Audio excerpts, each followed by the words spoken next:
안녕하세요. 건강을 기록하는 채널 몸신노트입니다.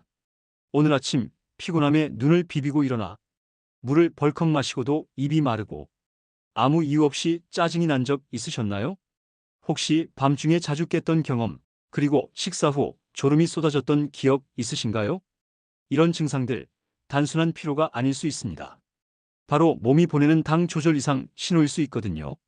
나는 단 거 잘 안 먹는데요. 살도 빠지긴 했지만 괜찮은 줄 알았는데요. 많은 분들이 이렇게 말합니다. 하지만 당뇨는 우리가 느끼지 못하는 순간에도 조용히 그리고 깊게 몸속을 망가뜨리고 있을 수 있습니다. 오늘 이 영상에서는요, 당뇨병이 정말 무서운 이유, 초기 증상 자가 체크리스트, 실제 환자 사례 2가지, 약 없이 당뇨를 안정시키는 하루 루틴까지 실천 가능한 방법만 쏙쏙 뽑아서 알려드릴 겁니다. 영상 중간에는 3분 루틴도 소개해 드릴 거니까요. 반드시 끝까지 시청해 주세요. 내 몸의 미래가 이 영상 하나로 바뀔 수도 있으니까요. 당뇨는 단순히 혈당 수치의 병이 아닙니다. 정확히 말하면 대사 시스템 붕괴의 시작입니다. 혈당이 높아지면 눈이 멀 수도 있고 발가락을 절단해야 할 수도 있습니다. 심장병, 뇌졸중, 심부전까지도 이어질 수 있죠. 그런데도 많은 분들이 나는 괜찮다, 지금은 아니겠지 하고 그냥 넘기세요. 당뇨의 무서운 점은 10년 동안 아무런 증상이 없다는 겁니다. 눈에 띄게 아프지도 않고 갑자기 쓰러지지도 않아요. 그 대신 조용히, 서서히, 그리고 치명적으로 몸 안을 망가뜨립니다. 저희 진료실에 찾아온 71세 이정의 할머니, 처음엔 그냥 소화가 안 되고 발이 자주 저린다고 하셨어요. 그런데 정밀 검사 결과 신장 기능이 이미 40% 이하로 떨어져 있었습니다. 눈에도 망막병증이 시작됐고요. 그때 처음 들으신 말이 당뇨 때문입니다 였습니다. 이정의 할머니가 가장 속상했던 건요, 나는 증상이 없었는데요? 라는 말이었습니다. 그렇습니다. 당뇨병은 증상이 나타났을 때는 이미 늦은 병입니다. 그래서 지금, 바로 지금부터라도 몸이 보내는 작은 신호를 정확히 읽어야 합니다. 자, 그럼 여기서 간단한 당 조절 이상 자가 진단 체크리스트 해보겠습니다. 하나라도 해당된다면 오늘 영상 끝까지 꼭 보셔야 합니다. 아침에 입이 자주 마른다. 식사 후 졸음이 심하게 온다. 밤중에 화장실에 2회 이상 간다. 발바닥이 찌릿하거나 무감각한 느낌이 있다. 최근 이유 없이 살이 빠졌다. 피부가 건조하고 가려운 날이 많다. 자꾸 피곤하고 의욕이 떨어진다. 3개 이상이면 이미 당 조절에 이상이 시작되었을 가능성이 높습니다. 제가 실제로 만난 환자 중 72세 이명숙 할머니가 계십니다. 이분은 늘 피곤하셨고 식후에는 졸음이 쏟아져서 TV를 켜놓고도 뭘 봤는지 기억이 안 날 정도였어요.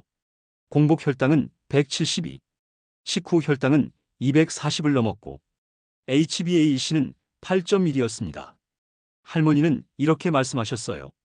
아무것도 안 했는데 왜 이렇게 피곤하고 자꾸 짜증이 나는 건지 모르겠어요.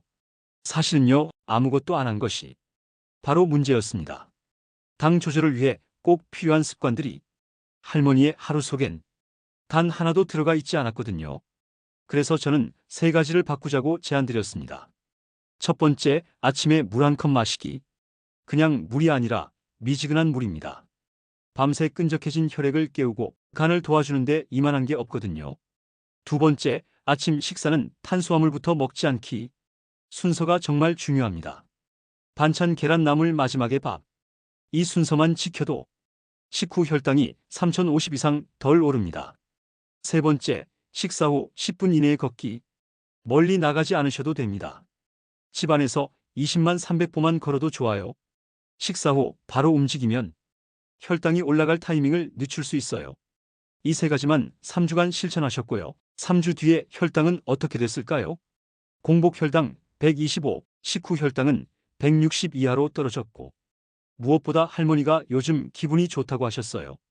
이게 가장 중요한 변화입니다. 몸이 반응했다는 거예요. 그럼 여기서 정리해 드릴게요. 몸신노트가 제안하는 혈당 안정 아침 루틴 3분 버전. 기상 직후 미지근한 물 1컵.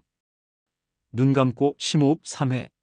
단백질 중심 아침 식사 계란 나물 귀리죽.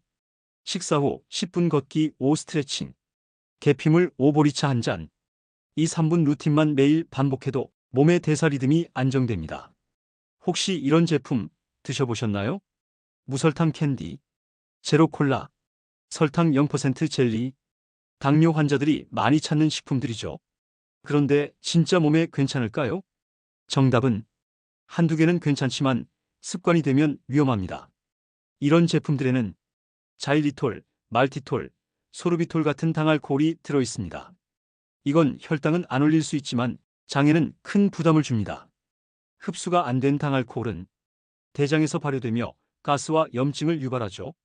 결국 장내 환경이 무너지고 간접적으로 인슐린 저항성을 더 악화시킵니다.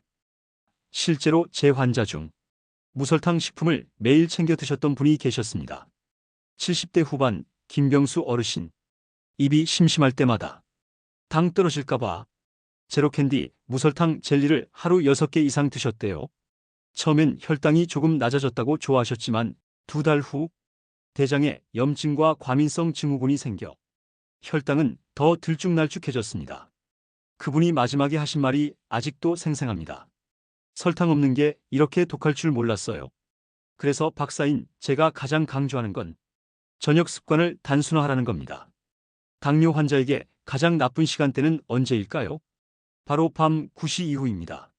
이때 먹는 음식은 대사되지 못하고 간과 췌장에 큰 부담을 줍니다. 그래서 추천드리는 건 이겁니다. 저녁은 6시 이전에, 식사는 된장국 생선 채소류로 소식, 식후 걷기 대신 발끝 톡톡 운동 3분, 자기 전엔 핸드폰 OFF, 조명은 무드 등만, 취침 1시간 전 물 섭취는 중지. 이렇게만 해도 밤새 혈당 스파이크를 예방할 수 있습니다. 이 생활 루틴은 약이 아닙니다. 하지만 약보다 강력한 대사 안정 습관입니다. 자, 이제 마무리 단계입니다. 당뇨로부터 벗어나기 위해 우리가 반드시 기억해야 할 4가지입니다. 1. 혈당보다 인슐린 감수성이 중요하다. 2. 무설탕이라도 습관이 되면 독이 된다. 3. 하루 3분 루틴만으로도 몸은 바뀐다. 4. 당뇨는 평생 관리가 아닌 꾸준한 회복 루틴이다. 그리고 마지막으로 꼭 드리고 싶은 말. 지금 혈당이 조금 높다고 절망하지 마세요.